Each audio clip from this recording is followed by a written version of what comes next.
Hello, my friends. This war is reaching a phase where pretending doesn't work anymore. You can see it in the maps, in Moscow's tone, and in the quiet panic leaking out of Kyiv and Western capitals that still insist everything is stable, while the ground is visibly collapsing under Ukrainian forces. Let's start with what actually matters. General Valery Gerasimov has now formally reported to Putin that Russian forces have captured the fortified town of Seversk. Not rumor, not telegram chatter, a direct briefing from the chief of the general staff to the commander-in-chief, delivered in Putin's Kremlin office. Yes, that same Kremlin office that once belonged to Stalin during World War II. The symbolism writes itself, but I'm not going to push that parallel. What matters is that, unlike earlier staged frontline visits filmed on studio sets, Moscow has dropped the theatrics. Putin is openly shown in his Kremlin office, calmly receiving operational updates about a campaign that is now decisively going Russia's way. Why? Seversk matters, far more than its size. On paper, Seversk is a small town, maybe 10,000–15,000 people before the war. Not a big industrial center, not a cultural landmark, not some major population hub. In peacetime, it would barely get a line in a regional report. But in war, terrain and geometry decide outcomes, not tourist guides. Seversk sits on higher ground, dominating the surrounding landscape. As with most key nodes in Ukraine's defensive system, Western engineers, particularly from the U.S. Army Corps of Engineers, helped shape and harden this position. It was a linchpin in the northern Donbas defense belt, much like Vuhledar was for the Ukrainians in southern Donbas. For Russia, Seversk has been a bone in the throat for more than 2 years. Multiple Russian attempts to take it were repulsed.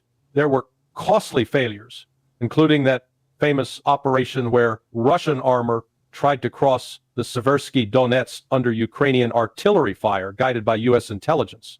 Western media inflated that into a legend of Russian incompetence. What they never said out loud is that the whole episode only happened because Seversk, perched on higher ground, enabled Ukraine to dominate the area. Without taking Seversk, Russia simply could not reliably push on Sloviansk nor stabilize its position in the Kupiansk-Lyman northern Donbas axis. In 2022, Russia briefly held Izium, Lyman, Balaklia, and other key towns, but their hold was structurally unstable because Seversk remained a Ukrainian strongpoint anchoring the defensive grid.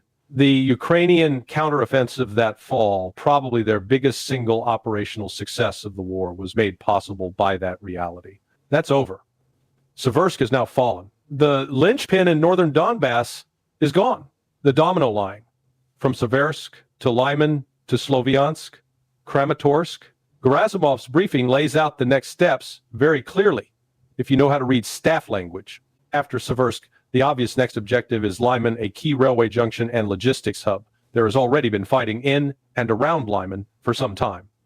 Drobyshev and Yarova are among the last important localities the Ukrainians still cling to. With Seversk gone, the pressure on Lyman will only intensify. The fall or recapture from Russia's perspective of Lyman is now a matter of time. Behind Lyman, the road leads to a series of smaller settlements and defensive knots up towards Sloviansk. Positions like Ray Alexandrovka and other villages between Seversk and Sloviansk, which Russia failed to secure in 2022 because Seversk held firm, now become exposed. Simultaneously, in the north, Russia has stabilized and then pushed around Kupiansk. Despite endless Ukrainian and Western claims of counterattacks and partial liberation of Western Kupiansk, Gerasimov speaks of Kupiansk as fully under Russian control and treats it as an established fact. Russian sources talk of small Ukrainian raiding parties being inserted, then quickly wiped out. The short, shaky videos from Ukrainian drones are the only evidence of Ukrainian presence, and they're not convincing as proof of real control. With Kupiansk solidly in Russian hands, and with Russian forces tightening a cauldron east of the Oskol River around trapped Ukrainian units. Notice the mention of Kucherovka and Kurilovka forming a semicircle. The entire sector is turning into a large, grinding encirclement operation. Once that bridgehead east of the Oskol is gone, and Kupiansk, Lyman, and Seversk are all firmly Russian, the road opens to retake Izium and Balaklia and begin the real encirclement of the Sloviansk-Kramatorsk agglomeration, a task Russia could not complete in 2022, but is setting up meticulously now. This is not a local success. It is the systematic unhinging of Ukraine's northern Donbas line, the next pillar cracking. Gerasimov also reports that assault units from Russia's south grouping are pushing into Konstantinovka, with roughly 45% of the built-up area under Russian control. Western mapping projects still pretend it's more like 10%.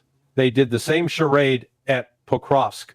Underreport Russian gains until the fall becomes impossible to deny, then quietly update the maps and move on. Konstantinovka is in a terrible position for the Ukrainians. It's in low ground, while Russian forces hold the commanding heights, particularly after taking Chasiv Yar. That gives Russian artillery and observers a dominant view into the town. Drones and ground observers can see movement and smash it with artillery and FPV drones. Supply is another nightmare. There is essentially one primary road coming from Kramatorsk. Russian units are now close enough to interdict it. On top of that, Kyiv has been shuffling units away from Konstantinovka to plug holes elsewhere, first to defend Pokrovsk and Mirnograd, then to launch counterattacks after Russia's breakthrough northeast of Pokrovsk. Every fire brigade move weakens Konstantinovka further. If Gerasimov's 45% figure is accurate and his numbers have generally been more grounded than Western narratives, Konstantinovka's fall is likely a matter of weeks, not months. When it goes Pokrovsk, Mirnograd, Chasiv Yar, and Konstantinovka will all be in Russian hands. At that point, the only major towns in Donbas still under Ukrainian control will be Sloviansk and Kramatorsk. Once that happens, the encirclement of Sloviansk-Kramatorsk, the biggest cauldron of this war, becomes not a theory, but an operational plan on the verge of execution. Pokrovsk-Mirnograd, the belt is breaking. Gerasimov is explicit. Pokrovsk, which Russia calls Krasnoarmeysk, Krasnohorivka in different contexts, is fully under our control. Ukrainian commanders such as Seversk can scream otherwise and shove out pre-recorded footage of Ukrainian flags in central buildings. But the battlefield logic and independent reports from places like Mirnograd say Pokrovsk fell weeks ago. Villages like Rivne and Svetloy link Pokrovsk to Mirnograd in a continuous belt of settlements, making the two towns effectively a single urbanized zone. Russian forces have taken this belt and now control the entire southern part of Mirnograd, with fighting confined to the center and northern sectors. Western maps, again, have been forced to shrink the Ukrainian enclave there to a small pocket. In parallel, Gerasimov mentions Novopavlovka, another heavily fortified village that had been expected to hold longer. Reports from Russian reporters suggested weeks ago that Ukraine controlled maybe a fifth of it. Now, Moscow openly speaks of battles to liberate it. That usually means the place is already half lost from Kyiv's perspective. In other words, the Pokrovsk-Mirnograd-Novopavlovka line, crucial to Ukrainian defenses west of Donetsk and across central Donbas, is cracking along its entire length. The Zaporizhzhia direction, a slow-motion locomotive. In the south-central sector, Russian forces of the East grouping have reportedly crossed a river in several places and are pushing south of Dnipro and in eastern Zaporizhzhia region. The focal point here is Uliapol, which, like Seversk, is not a large town, but a significant fortified node. Multiple reports, not yet formally confirmed by the Russian Defense Ministry, so they must be treated cautiously, suggest that Ukrainian defenses in the central part of Uliapol have collapsed and that the town is on the verge of falling. If that happens, the path opens to move west and encircle Orikhiv, the last major Ukrainian-held town in this part of Zaporizhzhia, apart from Zaporizhzhia city itself on the Dnipro. Look at the broader arc. Since the capture of Marinka near Donetsk at the end of 2023, Russia has been pushing westward through a succession of Ukrainian lines. Marinka falls. Novomykhailivka becomes the next hard nut, taking months but eventually cracking in April 2024. After that, the tempo increases. Kurakov and other fortified points start to give. The offensive rolls west from the Velika Novosilka line toward Uliapol. Now, with Uliapol about to fall, 2/3 of the distance from the old front line to Zaporizhzhia city has been covered across the most fortified part of the route. The closer Russia gets to the Dnipro, the fewer major defensive settlements there are, and the less elaborate the fortifications become. Novodanilivka south of Orikhiv and Malotokmachka southeast of it have already fallen, despite Kyiv's attempts to dispute it. Primorsky and Stepnohersk south of Zaporizhzhia city are under pressure. Ukrainian forces in central Stepnohersk are apparently encircled. Put simply, from the east, Russia is grinding steadily towards Zaporizhzhia city, like a heavy freight train. slow at first, accelerating as it smashes through each major Ukrainian strongpoint. Once Huliaipol is gone and Orikhiv encircled, the remaining step between Russian lines and the Dnipro becomes much harder for Kyiv to defend. The strategic picture: Ukraine is in an existential military crisis. None of this is a local, temporary problem for Ukraine. It's an existential military crisis. Russia is systematically dismantling Ukraine's prepared defense belts in Donbass and Zaporizhzhia, tightening multiple cauldrons east of the Oskol, around Pokrovsk, Mirnograd, possibly near Orikhiv, pushing toward the last major urban bastions of Donbas, Slovyansk and Kramatorsk. At the same time, Russia continues its nightly campaign against Ukrainian infrastructure with drones and missiles. Ukrainian officials in Kiev now openly admit that the capital could soon face long stretches without electricity. Transformers linking nuclear power plants to the grid have been damaged. The system is fragile. If one more key node goes down, large parts of the capital could be plunged into darkness. Economically, Ukraine is in collapse. The army is suffering from acute manpower shortages. Entire units are under strength to the point of barely functioning. There are still some relatively well-equipped elite brigades, especially nationalist formations, but they are few, hard to control, and often refuse orders or cherry-pick where they are willing to fight. And yet, in the West, we keep getting fed a steady diet of comforting illusions. The front is stable.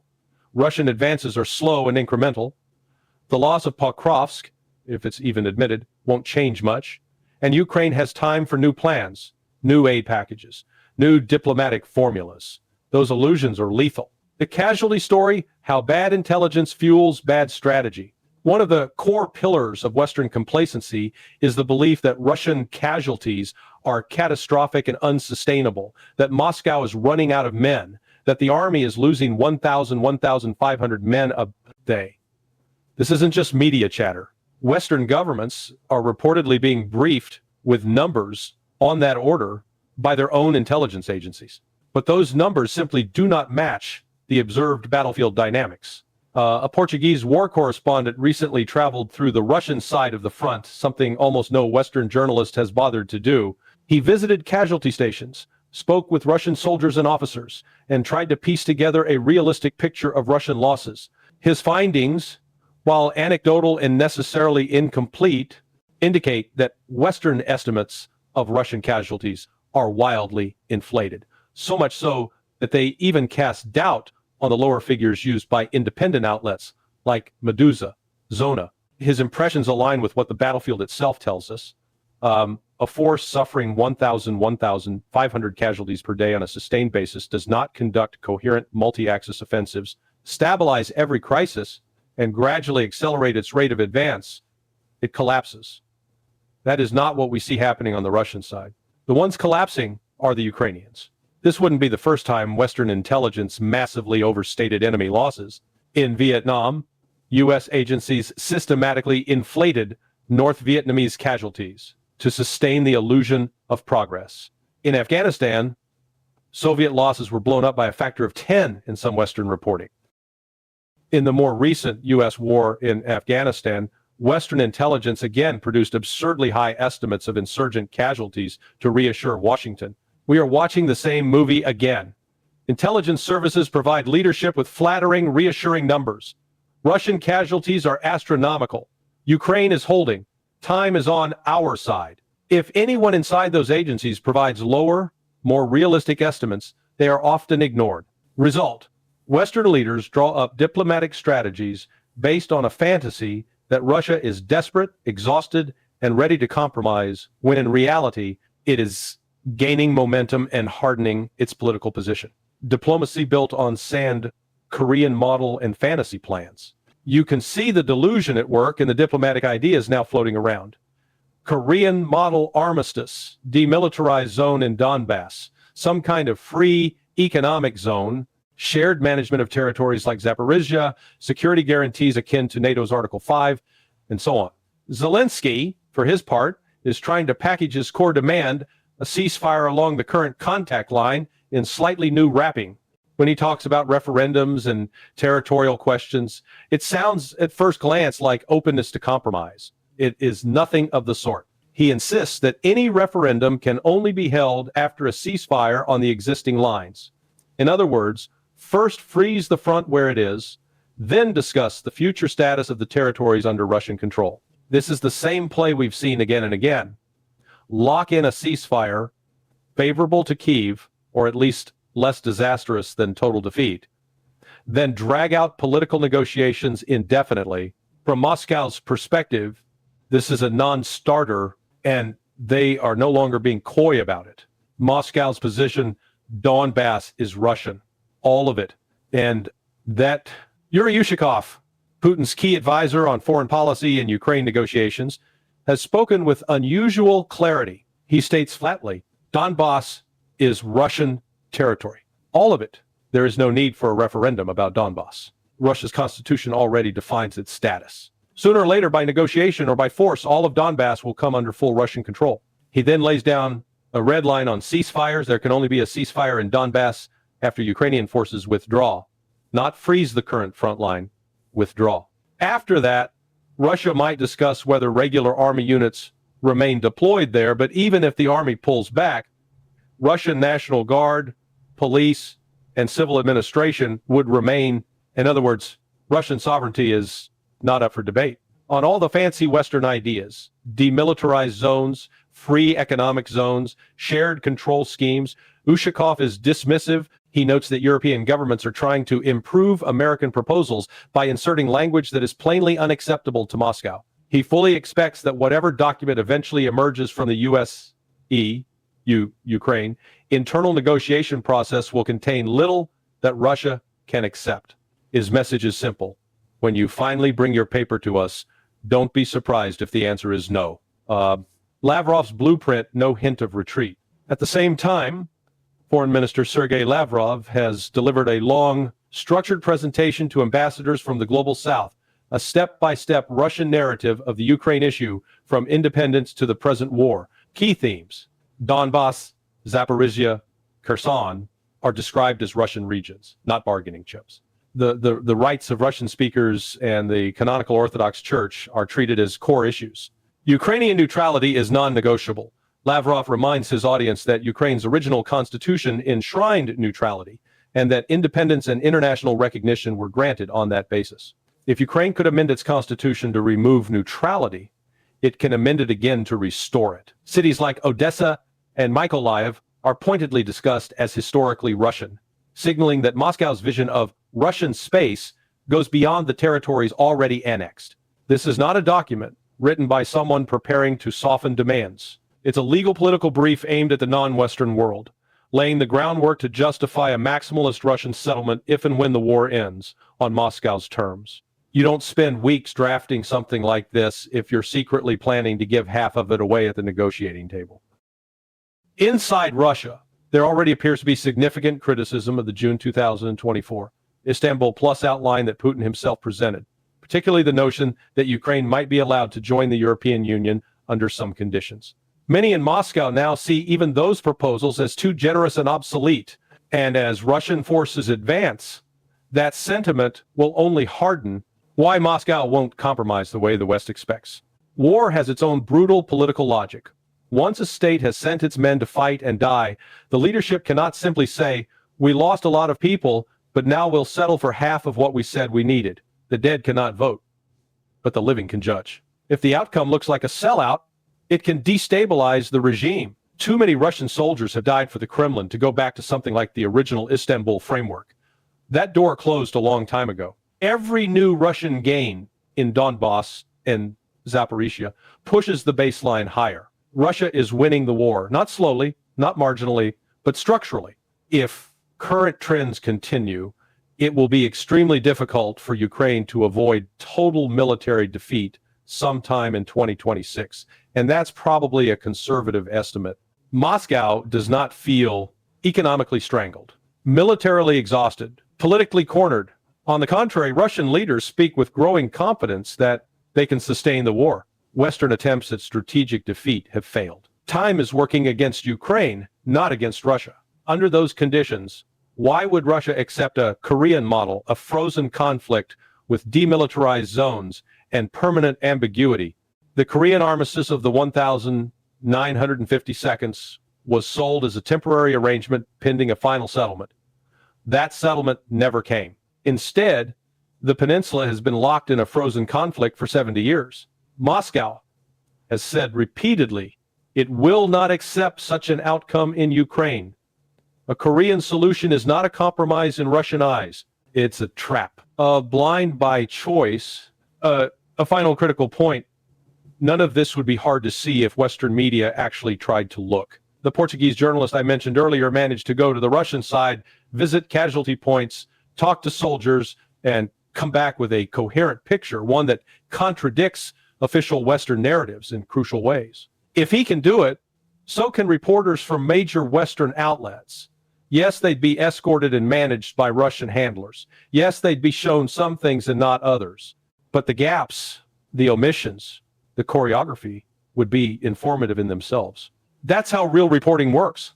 Instead, almost no one goes. Western outlets choose to rely almost exclusively on Ukrainian sources and Western intelligence leaks, both of which are deeply invested in a particular narrative. They ignore Russian briefings except to cherry-pick phrases for propaganda purposes. They rarely compare claims on both sides against observable battlefield facts. The result isn't journalism. It's participation in the war effort. If you only listen to one side, if you shield yourself from anything that contradicts the story your own governments are selling, you will get the war badly wrong. And that's exactly what is happening. No peace in sight, only harsher terms later. Some commentators in the West are finally waking up to the fact that Ukraine is in crisis. Owen Matthews, for example, has written that Zelensky is losing the war and that Trump's team is stumbling towards some kind of settlement with Russia. He believes the end is in sight. I see the opposite. The original 28 points reportedly put together by Kushner and Witkoff at least moved the discussion closer to Russia's core demands.